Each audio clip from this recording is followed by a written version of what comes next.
Alhamdulillah. Alhamdulillahirrabbilalamin. Kembali lagi di Islamitinda, Jamaah Islamitinda dan dirahmati Allah. Masih membahas tentang tema yang luar biasa. Temanya adalah kerja dong guys. Jangan cuma numpang hidup. Luar biasa. Kata-katanya.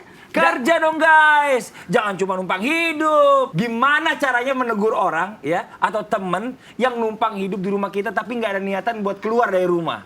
Makan tinggal makan. Tidur, kita kerja setengah mati, masak segala macam ibu ya kan? Kepada semuanya yang lagi nonton, mohon maaf kita bukan hitung-hitungan.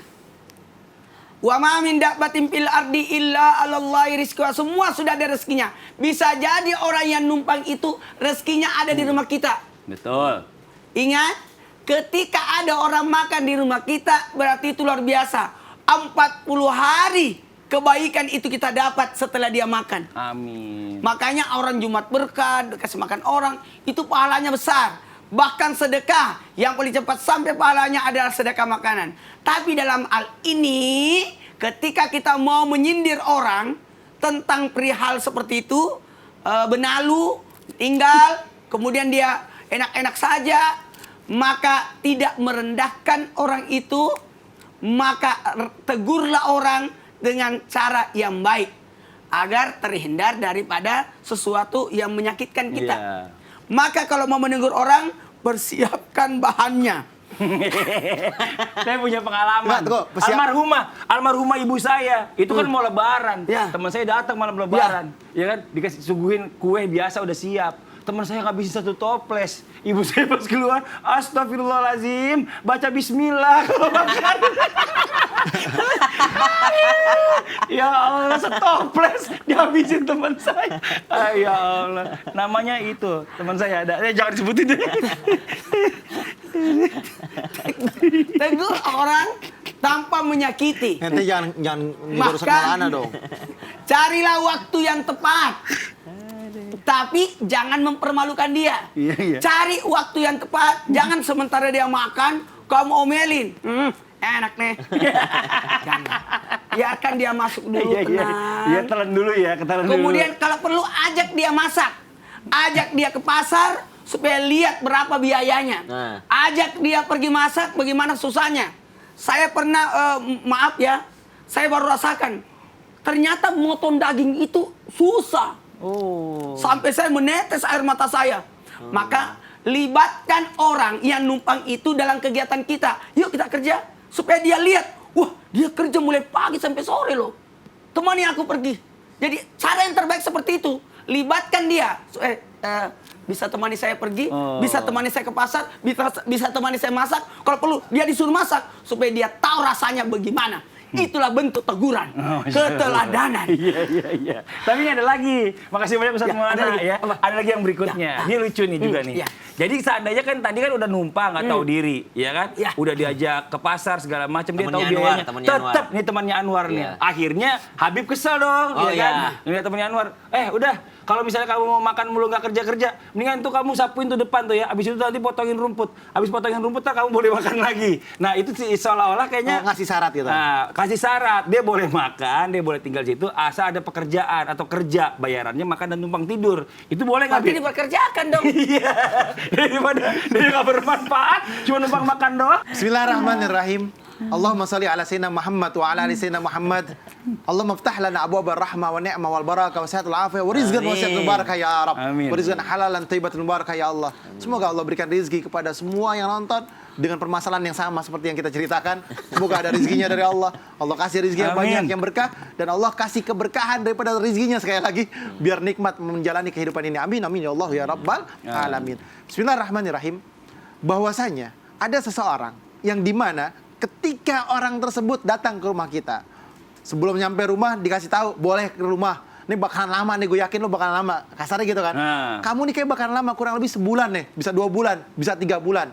Tapi nanti di rumah saya, kamu nyopirin mobil ya, antar jemput anak sekolah. Atau misalkan kamu bersihin kebun ya, kamu arit-arit atau dirapihin tamannya. Atau kamu boleh di sini pagi-pagi ke pasar beliin belanjaan.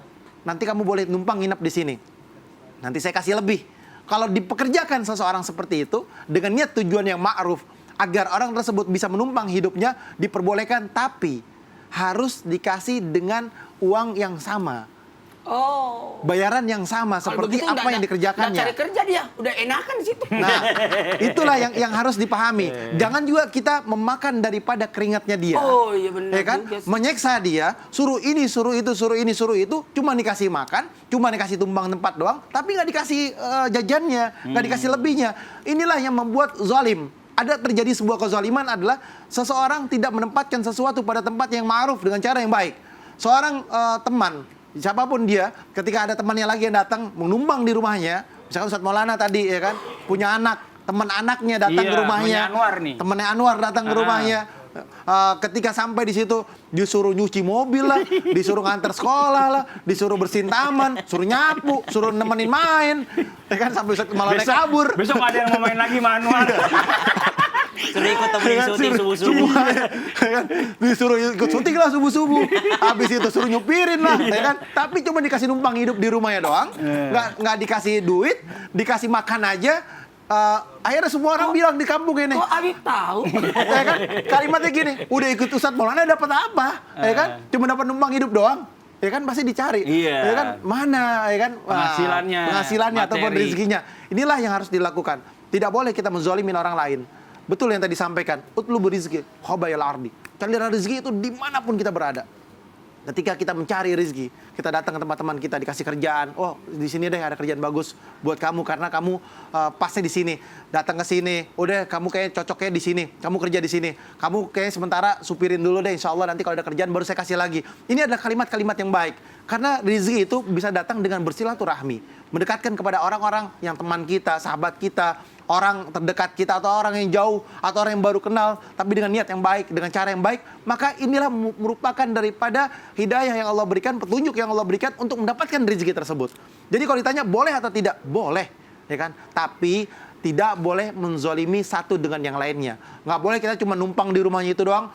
Kita malas-malesan, disuruh nganter sekolah nggak mau, disuruh ini nggak mau, giliran ada makanan di kulkas dia ambil, di meja makan orang yang punya rumah yang belum makan, dia udah makan duluan. Nah inilah yang tidak diperbolehkan. Karena apa? Karena dia berarti tidak mempunyai akhlak dan adab. Ya, nauzubillah min zalik. Makasih banyak Habib atas penjelasannya. Ini temannya siapa nih?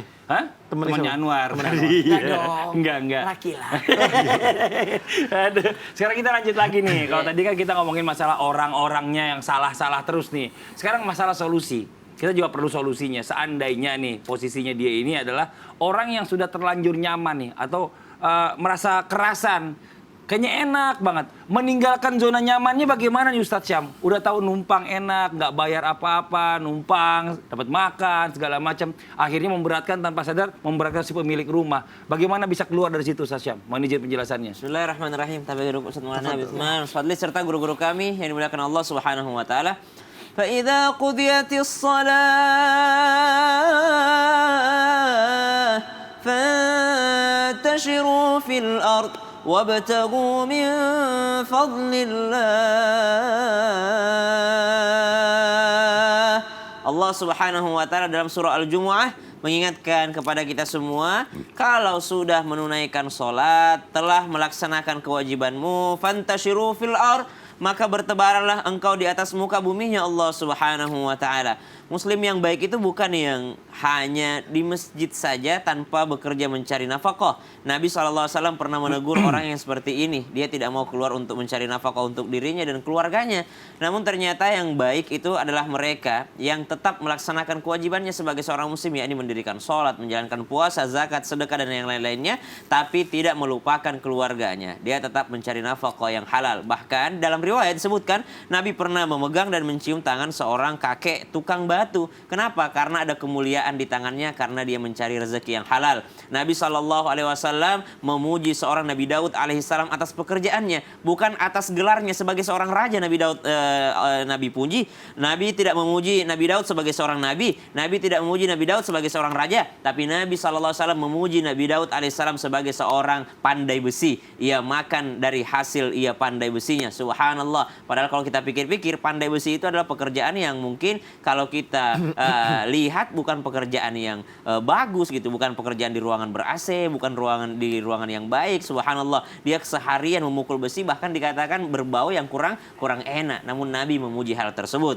Lalu bagaimana caranya agar tidak menjadi parasit, agar tidak menjadi seorang yang tidak tahu diri? Tentu saja didasari dengan keimanan. Kalau kita berbicara keimanan, tentu saja di dalamnya ada rasa malu, ada sifat malu, ada harga diri. Bahkan ciri khas sahabat Nabi sallallahu alaihi wasallam, ba'da naqul a'udzubillahi minasyaitonir rajim, yahsabuhumul jahilu aghniya'a minat ta'affuf ta'rifuhum bisimahum. Ciri khasnya sahabat Nabi, mereka disangka orang kaya padahal mereka nggak punya apa-apa. Artinya mereka nggak mau minta-minta, mereka nggak mau numpang, mereka nggak mau menyusahin orang lain. Dikiranya cukup padahal mereka fakir, mereka nggak punya apa-apa. Itulah ciri khas seorang muslim yang sejati, sahabat Nabi SAW. Yang kedua, kita belajar dari kisah-kisah Nabi. Nabi SAW sempat disinggung bahwasanya pernah numpang di rumah pamannya Abu Talib. Ketika makan, Nabi tahu diri. Nabi dispesialkan oleh pamannya, namun Nabi menunggu daripada sepupu-sepupunya. Subhanallah, manusia paling mulia tapi menunggu sisa daripada saudara-saudaranya baru pun ia mau makan. Setelah itu Nabi SAW meminta izin untuk bekerja. Nah, yang ketiga, berusahalah bekerja untuk diri sendiri karena Allah Subhanahu wa taala tidak akan pernah menelantarkan mereka yang berusaha. Wa alaisa lil insani illa ma sa'a, dan tidaklah diberikan manusia kecuali sesuai dengan usahanya. Maka kita usaha berikhtiar, urusan hasilnya urusan Allah. Kita berdoa, urusan diijabahnya urusan Allah Subhanahu wa taala. Maka seorang manusia yang beriman tidak akan pernah menyerah dengan dirinya sendiri, apalagi berleha-leha menjadi parasit terhadap orang lain. Intinya rasa malu ini yang dipertahankan. Rasa malu ini kita jadikan dia bagian daripada keimanan kita. Kita sholat, puasa, zakat, tapi ternyata tidak punya rasa malu, berarti keimanannya belum sempurna. Wallahu ta'ala. Masya Allah, tabarakallah. Terima kasih banyak Ustaz Syam atas penjelasannya. Semoga menjadi ilmu yang bermanfaat buat semuanya. Masya Allah, ini kena, ada apa lagi senyum-senyum sendiri? Kenapa nih ada senyum-senyum sendiri? Saya mau kasih tahu kenapa saya senyum-senyum. Karena saya punya informasi menarik buat jamaah Islam itu yang ada di rumah dan juga yang di studio nih, teman-teman. Senyumnya bagus banget ya hari ini. Senyuman. Mohon izin, boleh saya permisi sebentar? Mau kemana? Saya mau memberikan informasi. Oh, Permisi ya, Bib. Boleh, silakan. Ayo Ustaz Syam, boleh ikut saya? Oh, saya boleh ikut. Mohon izin. Masya Allah. Silakan Ustaz Syam. Baik, Masya bismillahirrahmanirrahim. Allah. Tabe permisi. Assalamualaikum jamaah. Waalaikumsalam warahmatullahi wabarakatuh. Masya Allah, ada apa nih pagi-pagi senyum-senyum sendiri? Ustaz Syam nggak merhatiin ada yang beda dari saya? Apaan ya? Coba yang perhatiin beda. dulu dong. Seneng, bahagia. Gimana sih? Ini loh gigi aku nih. Oh, Masya Allah, giginya. Lagi pamer senyuman, giginya bersih. Masya Allah. Jangan cuma pamer dong, kasih tahu rahasianya apa. Oh, rahasianya? Ini dia Ustaz Syam. Pepsodent Siwak Habatus Sauda. Mengandung siwak dan habatus sauda, bahan alami yang disunahkan Rasulullah SAW yang dapat memutihkan gigi dan lawan bakteri dalam gigi dan mulut. Masya Allah, kalau gitu aku juga mau lah pakai Mas Fadli. Kandungannya apa dong? Oh, Masya Allah. Pepsodent Siwak Habatus Sauda ini mengandung zinc mineral yang efektif 99% melawan bakteri pada gigi, gusi, lidah, dan pipi. Gak cuma itu aja loh. Jika kita membeli Pepsodent Siwak dan Pepsodent Herbal, kamu juga telah ikut berpartisipasi dalam misi sosial karena 2,5% dari keuntungannya akan disalurkan untuk program sahur amal dan perawatan gigi dan mulut untuk anak. Masya Allah, tabarakallah. Kalau begitu berarti kita dapat dua-duanya untuk dunia dan akhirat kita, Mas Fadli. Masya Allah. Pepsodent Siwak Habatus Sauda untuk gigi putih alami lawan 99% bakteri. Alhamdulillah. Nah, buat jamaah yang ada di rumah, jangan kemana-mana. Setelah ini kita akan kembali membacakan pertanyaan-pertanyaan yang masuk yang ada di sosial media Islami Twindah. Jadi jangan pindah-pindah channel, tetap di Islami Twindah. Jamaah, oh jamaah, alhamdulillah. Masya Allah Ustaz Syam. Komplit Mas Fadli. Komplit. Habatus Sauda ada, Siwak ada. Kurang apa lagi coba? Itu yang disunnahkan Nabi Masya Allah. Masya Allah, tabarakallah. Jadi sangat bermanfaat insya Allah nih. Insya Allah.